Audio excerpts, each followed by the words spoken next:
మరో ఏడాది కాలగర్భంలో కలిసిపోతుంది. 2025 ఎండింగ్కు వచ్చేసింది. జ్ఞాపకాలను మూటగట్టుకొని సరికొత్త లక్ష్యాలు, ఆకాంక్షలతో నూతన సంవత్సరంలోకి అడుగు పెట్టడానికి ప్రపంచం సిద్ధమైంది. 2025లో భారత్ అనేక విజయాలు చూసింది. మహాకుంభమేళ, అయోధ్య రామమందిరం ధ్వజారోహణ వంటి ఆధ్యాత్మిక కార్యక్రమాలు జరిగాయి. అదే సమయంలో మహా విషాదాలు చోటు చేసుకున్నాయి. కొత్త ఏడాదికి స్వాగతం పలుకుతున్న వేళ 2025లో జాతీయ స్థాయిలో జరిగిన కీలక పరిణామాలు, మేజర్ ఈవెంట్స్ను ఓసారి చూద్దాం. Welcome to rewind 2025. 2025లో దేశ రాజకీయాల్లో అనేక కీలక పరిణామాలు చోటు చేసుకున్నాయి. ఈ ఏడాది బీజేపీ విజయ పరంపర కొనసాగింది. కాంగ్రెస్ ఉనికి మరింత ప్రశ్నార్థకరంగా మారింది. దేశ రాజధానిలో ఆప్ పాలనకు తెరపడగా ఢిల్లీ, బీహార్ అసెంబ్లీ ఎన్నికల్లో ఘన విజయాలతో కమలదళం మరోసారి సత్తా చాటింది. ఉపరాష్ట్రపతి రాజీనామా చర్చనీయాంశం కాగా విపక్షాల ఓట్ చోరీ ఆరోపణలు ఎస్ఐఆర్ 2025 బర్నింగ్ టాపిక్స్గా నిలిచాయి. కేంద్రంలో వరుసగా మూడోసారి అధికారం దక్కించుకొని దేశ రాజకీయాల్లో తిరుగులేని ఆధిపత్యం ప్రదర్శిస్తున్న భారతీయ జనతా పార్టీ 2025లోనూ తన గెలుపు ప్రయాణం కొనసాగించింది. కీలకమైన బీహార్, ఢిల్లీలో ప్రభుత్వాలు ఏర్పాటు చేసింది. నితీష్ కుమార్ నేతృత్వంలో బీహార్లో అధికారం నిలబెట్టుకుంది ఎన్డీఏ. విపక్ష ఇండియా కూటమిని కోలుకోలేని స్థాయిలో దెబ్బతీసింది. బీహార్లో మొత్తం 243 స్థానాలకు 202 సీట్లను బీజేపీ కూటమి కైవసం చేసుకుంది. ఎన్నికల్లో నమోదైన మొత్తం ఓట్లలో 47.2% ఎన్డీఏకు పడ్డాయి.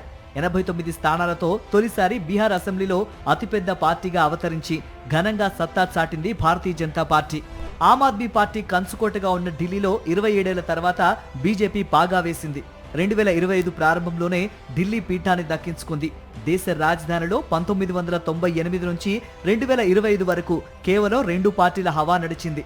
1998 నుంచి 2013 వరకు హస్తినను హస్తం పార్టీ ఏలగా 2013 నుంచి 2025 వరకు ఆప్ వరుస విజయాలు నమోదు చేసింది. కానీ 2025 ఫిబ్రవరి 5న జరిగిన ఢిల్లీ అసెంబ్లీ ఎన్నికల్లో అనూహ్య ఫలితం వచ్చింది. మొత్తం 70 స్థానాల్లో 48 సీట్లను బీజేపీ కైవసం చేసుకుంది. ఆప్ 22 సీట్లకే పరిమితమైంది. 27 ఏళ్ల తర్వాత తొలిసారిగా ఢిల్లీ కోటపై కాషాయ జెండా రెపరెపలాడింది. షాలిమార్ బాగ్ ఎమ్మెల్యే రేఖా గుప్తా ముఖ్యమంత్రి అయ్యారు. ఆప్ అధినేత అరవింద్ కేజ్రీవాల్ తన సిట్టింగ్ స్థానం న్యూఢిల్లీలో ఓడిపోవటం సంచలనం సృష్టించింది. లిక్కర్ స్కామ్ ఆరోపణలు, అవినీతి అభియోగాలు కేజ్రీవాల్ ఇమేజ్ ను మసకబార్చాయి. అధికార పీఠానికి దూరం చేశాయి. పటిష్ట వ్యూహాలు, సమగ్ర కార్యాచరణతో బీజేపీ దూసుకుపోతూ ఉంటే 2025లోనూ కాంగ్రెస్ వరుస ఓటములతో కుంగిపోయింది. దశ దిశ లేకుండా పోయింది. బీహార్ ఎన్నికల్లో సింగిల్ డిజిట్ కు పరిమితమైన కాంగ్రెస్ ఢిల్లీలో అసలు ఖాతానే తెరవలేదు. ఇక అధికారంలో ఉన్న కర్ణాటకలోనూ కాంగ్రెస్ ది అదే పరిస్థితి. సీఎం పీఠం కోసం Siddaramaiah, DK Shivakumar tug of war చేస్తూ ఉంటే అధినాయకత్వం ఎటూ నిర్ణయం తీసుకోలేక నీళ్లు నములుతోంది. ఇక 2025లో దేశ రాజకీయాలను కుదిపివేసిన కీలక అంశాల్లో ఓటర్ల జాబితా ప్రత్యేక సమగ్ర సవరణ ఒకటి. ఓటర్ రోల్ ప్రక్షాళనే లక్ష్యంగా కేంద్ర ఎన్నికల సంఘం చేపట్టిన ఈ ప్రక్రియ తీవ్ర వివాదాస్పదమైంది. బీహార్ అసెంబ్లీ ఎన్నికలకు కొన్ని రోజుల ముందు ఎస్ఐఆర్ నిర్వహించింది ఈసీ. వివిధ కారణాలతో 65 లక్షలకు పైగా ఓట్లు తొలగించింది. దీనిపై విపక్షాలు తీవ్ర స్థాయిలో అభ్యంతరం వ్యక్తం చేశాయి. ఎస్ఐఆర్ పేరుతో బీజేపీ, ఈసీ ఓట్ల చోరీకి పాల్పడుతున్నాయని ఆరోపించాయి. ఓట్ల చోరీ, ఎస్ఐఆర్ను నిరసిస్తూ బీహార్లో కాంగ్రెస్ నేత రాహుల్ గాంధీ ఓటర్ అధికారి యాత్ర కూడా చేపట్టారు. ఆధార్, ఓటర్ ఐడి, రేషన్ కార్డులను ధృవీకరణ పత్రాలుగా అంగీకరించబోమని అప్పట్లో ఈసీ చెప్పటం పెద్ద వివాదానికి దారితీసింది. తమకు మద్దతు ఇచ్చే మైనారిటీలు, దళితులు, యువత ఓట్లను చోరీ చేసేందుకు, వాటిని తొలగించేందుకు ఈసీ ప్రయత్నిస్తోందని ఆర్జేడీ, కాంగ్రెస్ ఆరోపించాయి. ఈ వ్యవహారం సుప్రీంకోర్టు వరకు వెళ్లగా ఈసీ కొన్ని వివరణలు ఇచ్చుకుంది. ఈ నేపథ్యంలోనే ఆధార్ పౌరసత్వానికి గుర్తింపు కాదని స్పష్టం చేసింది సర్వోన్నత న్యాయస్థానం. ఆగస్టు 1న బీహార్ ఓట్ల ముసాయిదా జాబితాను ఈసీ ప్రచురించింది. ఆ తర్వాత పాన్ ఇండియా ఎస్ఐఆర్ కు ప్రణాళిక ప్రకటించింది. తమిళనాడు, కేరళ, పశ్చిమ బెంగాల్, పుదుచ్చేరి, ఉత్తరప్రదేశ్, మధ్యప్రదేశ్, ఛత్తీస్గఢ్, గోవా, గుజరాత్ సహా 9 రాష్ట్రాలు, 3 కేంద్రపాలిత ప్రాంతాల్లో ఓటర్ల జాబితా సమగ్ర సవరణ ప్రక్రియను నిర్వహించింది. దీదీ ఇలాకా బెంగాల్లో 58 లక్షల ఓట్లు తొలగించింది. దీనిపైన డీఎంకే, తృణమూల్ కాంగ్రెస్ సహా పలు పార్టీలు సుప్రీంకోర్టును ఆశ్రయించాయి. మరోవైపు జగదీప్ ధన్ఖడ్ ఉపరాష్ట్రపతి పదవికి అకస్మాత్తుగా రాజీనామా చేయటం అనేది 2025లో సంచలన అంశం. 2022 ఆగస్టు 11న ఉపరాష్ట్ర పదవిని చేపట్టిన ఆయన 2025 జూలై 21న రాజీనామా చేశారు. ఉపరాష్ట్రపతి కాకముందు బీజేపీలో సీనియర్ నేతగా పార్టీలో వివిధ హోదాల్లో పనిచేశారు ధన్ఖడ్. బీజేపీ వ్యవహారాలు, సిద్ధాంతాలపై ఆయనకు పూర్తి పట్టు, అవగాహన ఉన్నాయి. సాధారణంగా ఉపరాష్ట్రపతి పదవిని చేపట్టేవారు 5 ఏళ్ల పాటు అందులో కొనసాగుతారు. కానీ జగదీప్ ధన్ఖడ్ 3 ఏళ్లకే ఎందుకు రాజీనామా చేశారు అనేది పెద్ద ప్రశ్నగా మిగిలిపోయింది. తన ఆరోగ్య పరిస్థితిని దృష్టిలో ఉంచుకొని వైద్యుల సలహా మేరకు పదవి నుంచి తప్పుకుంటున్నట్లు రాష్ట్రపతి ద్రౌపది ముర్ముకు పంపిన రాజీనామా లేఖలో ధన్ఖడ్ పేర్కొన్నారు. అధికారికంగా ఆరోగ్య కారణాలను జగదీప్ ధన్ఖడ్ చెప్పినప్పటికీ రాజీనామా వెనుక ఇతరత్రా కారణాలు ఉన్నాయనే చర్చ రాజకీయ వర్గాల్లో జరిగింది. జగదీప్ ధన్ఖడ్ రాజీనామాతో 2025 సెప్టెంబర్లో ఉపరాష్ట్రపతి ఎన్నిక నిర్వహించింది ఈసీ. 2025 సెప్టెంబర్ 12న భారత 15వ ఉపరాష్ట్రపతిగా సిపి రాధాకృష్ణన్ బాధ్యతలు స్వీకరించారు. బీజేపీకి చెందిన రాధాకృష్ణన్ గతంలో మహారాష్ట్ర, జార్ఖండ్, తెలంగాణ రాష్ట్రాలకు గవర్నర్గా సేవలందించారు. 2025 చివర్లో సుప్రీంకోర్టులో నూతన ప్రధాన న్యాయమూర్తి బాధ్యతలు చేపట్టారు. భారత 53వ సీజేఐగా జస్టిస్ సూర్యకాంత్ ఛార్జ్ తీసుకున్నారు. కేసుల లిస్టింగ్, కేసుల అత్యవసర ప్రస్తావనలు వంటి అంశాల్లో కీలక మార్పులకు శ్రీకారం చుట్టారు. అలాగే అసెంబ్లీలో ఆమోదించిన బిల్లులకు గవర్నర్ ఆమోదం విషయంలో సీజీఐ ధర్మాసనం కీలక ఆదేశాలిచ్చింది. రాష్ట్రపతి, గవర్నర్లకు సర్వోన్నత న్యాయస్థానం డెడ్ లైన్ విధించలేదని స్పష్టం చేసింది. 2026కి వెల్కమ్ చెప్పేందుకు ప్రపంచం రెడీ అవుతుంది. అదే సమయంలో 2025 జ్ఞాపకాలను నెమరు వేసుకుంటుంది. ఈ ఏడాది కొన్ని చేదు జ్ఞాపకాలను మిగిల్చింది. అనేక కుటుంబాల్లో తీరని శోకం నింపింది. 2025లో అనేక విషాద ఘటనలు జరిగాయి. అహ్మదాబాద్ విమాన ప్రమాదం, వరదలు, క్లౌడ్ బరస్ట్, తొక్కిసలాటల వల్ల వందల మంది ప్రాణాలు కోల్పోయారు. ఢిల్లీ పేలుడు ఘటన దేశాన్ని ఉలిక్కిపడేలా చేసింది. ఇండిగో సంక్షోభం పౌర విమానయాన రంగంలో పెను ప్రకంపనలు సృష్టించింది. 2025 ప్రారంభంలోనే ఘోర విషాదం జరిగింది. ప్రపంచంలోనే అతిపెద్ద ఆధ్యాత్మిక వేడుక మహాకుంభమేళాలో తొక్కిసలాట జరిగి 30 మంది చనిపోయారు. 60 మందికి పైగా గాయపడ్డారు. జనవరి 29న మౌని అమావాస్య రోజు లక్షలాది మంది యాత్రికులు అమృత స్నానం చేసేందుకు రావడంతో అపశృతి జరిగింది. ఒక్కసారిగా భారీ సంఖ్యలో భక్తులు వచ్చేయడంతో అదుపు చేయడంలో అధికారులు విఫలమయ్యారు. అఖాడాలకు కేటాయించిన సెక్టార్ 2 ప్రాంతంలో తొక్కిసలాట చోటు చేసుకుంది. మహాకుంభమేళా నేపథ్యంలోనే ఫిబ్రవరి 15న ఢిల్లీ రైల్వే స్టేషన్లో తొక్కిసలాట జరిగింది. ఈ దుర్ఘటనలో 18 మంది చనిపోయారు, 12 మంది గాయపడ్డారు. ఢిల్లీ రైల్వే స్టేషన్ నుంచి ప్రయాగ్రాజ్కు వెళ్లేందుకు భారీగా భక్తులు పోటెత్తడంతో ఈ తొక్కిసలాట జరిగినట్లు రైల్వే శాఖ అధికారులు తెలిపారు. మృతుల్లో మహిళలు, చిన్నారులు ఉన్నారు. క్రికెట్ అభిమానం, ఆర్సీబీ ఫ్యానిజం 11 మంది ప్రాణాలు తీసింది. 18 ఏళ్ల తరువాత 2025లో ఐపీఎల్ టైటిల్ గెలిచింది రాయల్ ఛాలెంజర్స్ బెంగళూరు.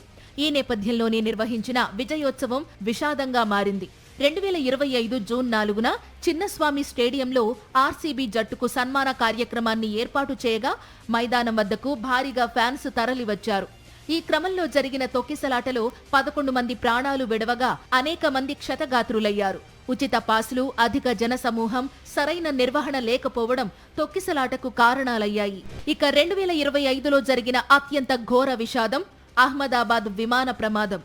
జూన్ 12న లండన్ బయలుదేరిన Air India dreamliner takeoff అయిన కొన్ని క్షణాల్లోనే కుప్పకూలింది. ఈ ఘటన సమయంలో విమానంలో 242 మంది ఉన్నారు. అందులో ఒకే ఒక్క వ్యక్తి మాత్రం ప్రాణాలతో బయటపడ్డాడు.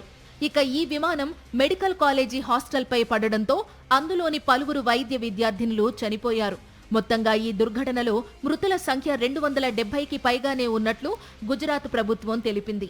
అహ్మదాబాద్ విమాన ప్రమాదం తరువాత పలు ఎయిర్ ఇండియా విమానాల్లో సాంకేతిక సమస్యలు వెలుగులోకి వచ్చాయి. ముఖ్యంగా Boeing 787 Dreamliners safety features పై పెద్ద ఎత్తున అనుమానాలు వ్యక్తమయ్యాయి. ఈ నేపథ్యంలో డ్రీమ్ లైనర్స్ ను గ్రౌండ్ చేసి సమగ్ర తనిఖీలకు ఆదేశాలిచ్చింది డీజీసీఏ. ఇక ఏడాది చివర్లో ఇండిగో సంక్షోభం పౌర విమానయాన రంగానికి పెద్ద షాక్ ఇచ్చింది. వందల విమానాలు రద్దయి ప్రయాణికులు ఎయిర్పోర్ట్స్ లో నరకయాతన పడ్డారు. కొత్త ఎఫ్డీటీఎల్ నిబంధనల అమలు విషయంలో ఇండిగో ఎయిర్లైన్స్ కేంద్రాన్ని బ్లాక్మెయిల్ చేసిందనే వాదన బలంగా వినిపించింది. పౌర విమానయాన శాఖను సమర్థవంతంగా నడిపించడంలో కేంద్ర మంత్రి రామ్మోహన్ నాయుడు ఘోరంగా విఫలమయ్యారనే విమర్శలు వెల్లువెత్తాయి.